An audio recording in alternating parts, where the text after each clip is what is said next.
Hi hello ನಮಸ್ಕಾರ, welcome back to my YouTube channel. ನಾನು ನಿಮ್ಮ ಆಶಿಕಾ. ಕೈಯಲ್ಲೇನೋ ಇದೆ, ಏನು ಅಂತ ಗೊತ್ತಾಗ್ತಿದ್ಯಾ? ಪರವಾಗಿಲ್ಲ, ನಾನೇ ಹೇಳ್ತೀನಿ.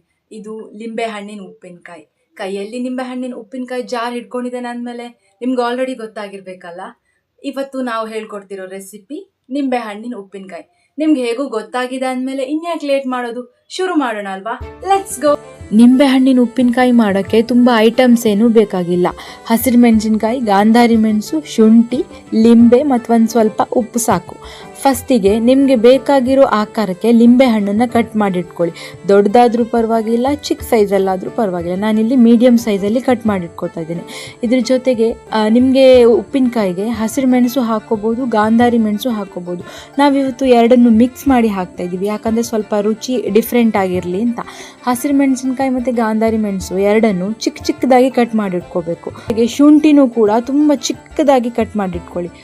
ಶುಂಠಿ ತುಂಬ ಚಿಕ್ಕದಾಗಿ ಕಟ್ ಮಾಡಿದರೆ ರುಚಿ ತುಂಬ ಚೆನ್ನಾಗಿ ಬರುತ್ತೆ.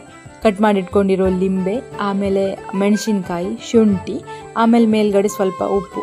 ಇದೇ ಪ್ರಾಸೆಸನ್ನು ರಿಪೀಟ್ ಮಾಡಿ ಒಂದು ಜಾರ್ ಫುಲ್ ಆಗುವಷ್ಟು ಮಾಡಿ ಆಮೇಲೆ ಅದನ್ನು ಚೆನ್ನಾಗಿ ಶೇಕ್ ಮಾಡಬೇಕು. ಒಂದು 15 ದಿನ ಫರ್ಮೆಂಟ್ ಆಗಕ್ಕೆ ಬಿಡಬೇಕು. 15 ದಿನ ಆದಮೇಲೆ ಒಂದು ಬಿಸಿ ಗಂಜಿ ಜೊತೆ ಈ ಉಪ್ಪಿನಕಾಯಿ ಹಾಕ್ಕೊಂಡು ತಿಂತಿದ್ರೆ ಇನ್ನೇನು ಬೇಕು ಸ್ವಾಮಿ. ಇವತ್ತಿಗೆ ಇಷ್ಟೇ, ಮುಂದಿನ ವಿಡಿಯೋದಲ್ಲಿ ಸಿಗೋಣ.